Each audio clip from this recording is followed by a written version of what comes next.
Hello, everybody. It's Mr. Lesson here with another Math Walker. Another Math Mister with Walker Lesson. No, wait, it's another. Never mind. Math today, right? Today we're going to be working with estimation, which is one of my favorite skills to have, even if it's something you might not use all the time. It is something that could be helpful. And you might not be a big fan of estimation, or you might not see a purpose to it, but it is purposeful as far as making sure you're understanding topics and that your computations when you're doing different math problems are moving in the right directions. And also another good side of it is today the lesson's going to be pretty short because it's pretty easy of a concept to roll through today. Um, but honestly, today it's also going to be useful in helping us to bridge the gap between what we were doing in previous lessons with dividing by tens and hundreds and thousands and working into dividing by bigger numbers that aren't nice and round and easy to use. So it's kind of help us make some connections in between. So today we're just going to focus on the estimation side of things and how we can use rounding and estimating to help us get some ideas of what answers should be. Again, when we're doing the estimation like this, there's not necessarily a right or a wrong answer per se, but there are some answers that will be better answers than others. So just kind of make sure that you're following a good process and a good line of thinking when you're making your estimations, and you should be good to go. So just make sure you have something to write on, something to write with, and we'll go ahead and get started. All right, so we're just going to start here with a problem of 402 divided by 19, okay? Right off the bat, can't do this off the top of my head, okay? But if we use estimation, we can get a pretty close guess, a pretty close estimate of what the answer is going to be. So what I'm going to do is I'm going to round both of these off to the greatest place value that they have, okay? So in this case, it would be the hundreds, and in this number, it would be the tens. So if I round to the nearest hundreds, I'm not over that halfway point when I look to my tens. So this guy's going to stay a 4, and everything else is going to turn to zeros. So my 402 would round down basically to 400. Coming over to my 19, looking at my tens place here, next door to it is a 9, which is greater than 5. So I'm going to round this 1 up to a 2. It's going to round to 20. So that's easy enough there. So now I'm just doing 400 divided by 20.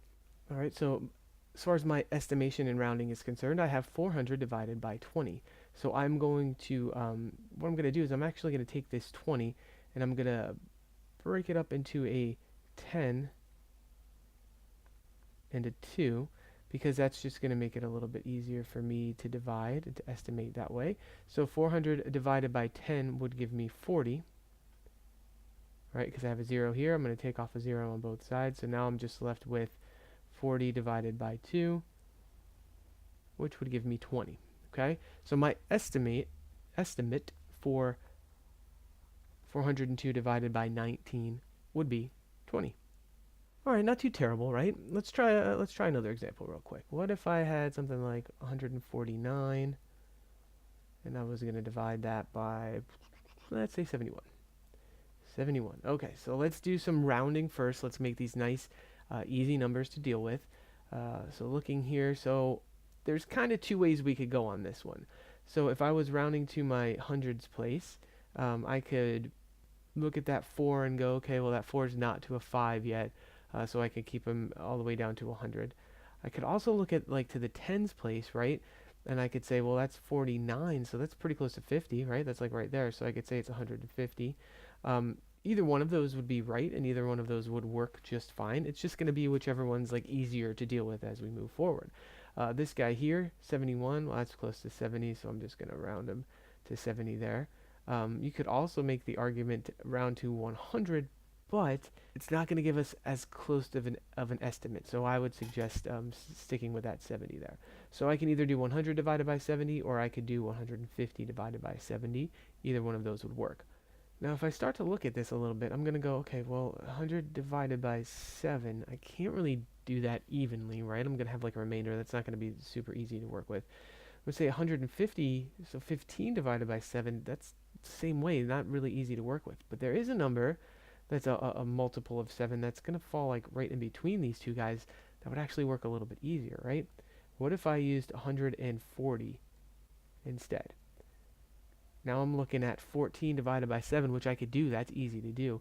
And even though it's not technically a number that would round, that 149 would round to if we follow the rules that we've learned before. It is a close estimate of 149, right? It's not like it's that far off. It's not like I'm picking 290 or something like that. I'm picking something pretty close. So I'm going to go ahead and use 140 as my estimate for 149, and I'm going to divide that by 70, okay? And again, I'm going to break that 70 into a 10 and a 7. Okay, so it's going to be 140 divided by 10, then divided by 7. So 140 divided by 10 is going to give me 14. Again, 1 0 here, 1 0 there. And then divide that by 7, which would be 2. So my estimate here, 149 divided by 71, my approximate estimation here would be 2. Okay, you're starting to get the idea. I made this number easier to work with. I didn't just follow the rules and say, yeah, that's what I'm going to use. I said, you know what? 140 is going to be the easiest number for me to use when I'm making this estimation, so that's the one I used, okay? And it's totally cool if you guys do that too, as long as, what we've been saying, as long as it makes sense. If you're just picking some number at a random that's not going to really fit, that's not a good estimate, okay? Let's try just one more together, and then I think you guys will be good to go on this. So let's say I had something like 427, and this time I'm going to divide by, let's go 58. 58. Alright, perfect. So let's start to look at what some good estimates or good like rounding of these numbers would be. So 400, we could definitely round down to 400. We could round it to 430 would be close.